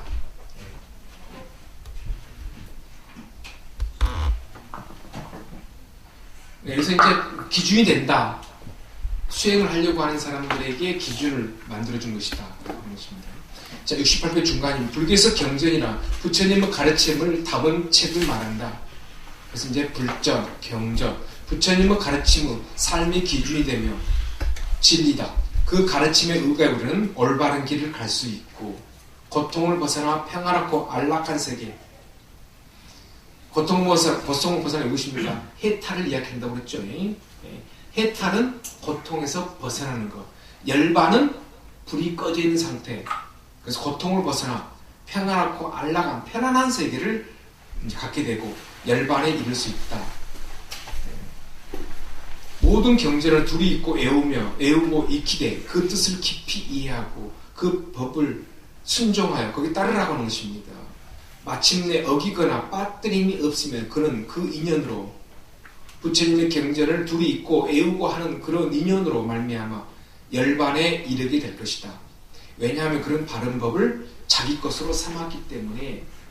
그러니까 부처님 말씀은 예전에 말씀과 같이 책으로 엮어져 있지만은 글과 책으로 엮어져 있지만 그러나 그것을 버리게 되면 그걸 떠나게 되는 것이죠. 마음의 경전, 나의 마음을 찾는다는 것이죠. 그래서 심경이라고 이야기하는 것입니다. 자, 맨 밑에 줄에 부처님께서는 법에 의지하라고 하셨습니다. 아까 했죠. 대반열반경의 법등명이라는 표현입니다. 법을 담은 경전의 가르침에 의지하여 한 발 한 발 앞으로 걸어갈 때 어떤 두려움과 절망도 없을 것입니다. 아까도 말씀드린 것 같이 동요살랑 흔들림이 전혀 없습니다. 두려움과 이제 절망이 없습니다. 절대 두려움이 없습니다. 어떠한 이야기가 앞에서 이루어지든 나에게 어떤 겁박을 하든 전혀 움직이지 않습니다. 그래서 부처님은 자신의 열반을 슬퍼하는 안한 존재에게 법에 의지하고, 여러분 아시죠? 여기서 이제 부처님께서 이제 열반에 드실 때의 표현입니다. 울려고 하니까 법에 의지하고 그 법에 근거한 자기 자신에 의지하라고 하셨습니다. 열반경, 이것이 열반경은 바로 이제 대반열반경을 이야기하고 있습니다. 법과 지혜에 의지하라고 강조하십니다. 법에 의지하고, 재밌는 표현들은 다 알고 계신 표현입니다. 너무나 많이 스님들께서 이제 인용하고 계신 내용입니다. 법에 의지하고 사람에게 의지하지 말며 뜻에 의지하고 말에 의지하지 말며 지혜에 의지하고 지식에 의지하지 말며 요의경에 의지하고 불요의경에 의지하지 말아라. 그러니까 부처님께서 전한 가르침에 의지하지, 말을 만들어서 이루어진 그런 것은 의지하지 말라는 것입니다. 다시 한번 읽겠습니다. 법에 의지하고 사람에 의지하지 말라는 것입니다. 뜻에 의지하고 말에 의지하지 말라는 것입니다. 예전에 여러분께 말씀드렸지만 부처님께서 마음에 대해서 설하지 않았어요. 마음이 어디에 있느냐 라고 하는 거죠. 왜? 마음이 어디 있다고 하면 가르쳐주면 또 먼저 말 꼬리를 잡을 것이라는 것입니다. 그 다음에 두 번째, 수행을 안 해요. 어디 있다고 얘기해주면 답을 다 가르쳐주면. 연관된 이야기입니다만 불교의 경전, 우리 그 논서 중에 우리가 그 주문이 많이 나오잖아요. 아자제, 바라제, 바라승가제, 모지사바라든가 수리수리, 마수수. 그리고 우리가 이제 일본식, 아니 그 인도식 표현으로서 한역된 걸 가지고 그대로 사용하잖아요. 그래서 왜 그렇게 한글로 풀어줬으면 좋을 텐데 왜 안 풀고 주문을 이렇게 세 번씩 암송하게 만드느냐 라고 하는 것인데, 그걸 풀어놓으면은 수행을 안 하는 것입니다. 안 한다고 하는 것입니다. 그래서 너무 알고자 하는 의심을 갖게 하는 것입니다. 그래서 이제 부처님께서 말꼬리 잡고 수행 안 할까봐, 그래서 이제 마음에 대해서 설하지 않고, 그 다음에 주문도 풀지 않았다는 것입니다. 그래서 이제 주문을 가지고 그걸 이제 풀려고 하면은 어른 스님들 그걸 풀지 마라 합니다. 부처님께서 풀지 않은 걸 왜 학자들이 또 일반인들이 풀려고 하느냐, 그대로 이제 수행을 통해서 알게 된다라고 하는 것입니다. 지혜롭지 못한 사람보다는 법에, 번지르르한 말보다는 그것이 지향하는 깨달음 의미, 분별적인 지식으로서 안보다는 지혜로운 눈뜸에 의지하는 말씀이시다. 불요익, 아니불자입니다. 아니불자, 그 다음에 이제 마칠 요자입니다. 불요의경은 상황에 따라 전한 가르침으로 뜻을 온전하게 갖추지 않은 경전을 말하는 반면 요의경은 뜻을 온전하게 갖춘 분명하고 바른 경전을 의미합니다. 그러다 보니까 여기서는 이제 이렇게 표현하고 있습니다만은 근데 여러분들께서 요의경과 불요의경에 대해서 조금 이제 학자들에 의해서 경전에서도 그렇고 경전이 아니라 논서에서도 그렇고 학자들에 따라서 약간의 견해를 다루고 있습니다. 그래서 이제 초기 경전 부처님께서 말씀해 주시는 것은 요의경. 그러나 대승불전을 부처님께 설하시 않은 것들이 많죠. 그렇다 보니까 대승경론이 그것은 불요의경이라고 이야기합니다. 불요의경. 그리고 대승 사람들이 또 부파의 어떤 이론을 폄하하면서 대승요의경, 부파 것은 불요의경 이렇게 약간의 어떤 그 논점마다 또 학자들마다 평가를 또 다시 하고 있습니다. 그러나 이제 여기서 이야기하고 있는 것은 이제 부처님의 말씀을 온전히 전하고 있는 것은 요의경, 그렇지 못한 것은 불요의경이다. 그리고 이제 우리가 이제 지식, 말에 의지하지 말아라는 것입니다. 우리가 수행을 하게 되면은 외적인 말, 지식에 전혀 의지 않게 됩니다. 우리는 항상 그 말 이전의 모습, 그것을 알려고 하는 것이죠. 그것이 바로 이제 수행을 하다 보면 자동적으로 알게 됩니다. 자, 그 다음에 이제 경전을 독송하고 전하라고 하는 것인데, 이 내용이 굉장히 깁니다. 이 페이지가 한 3페이지 넘습니다. 그리고 이제 아주 중요한 금강경 이야기입니다만, 오늘은 여기까지 하겠습니다. 조금 일찍 끝나겠습니다. 내용상. 수고하셨습니다.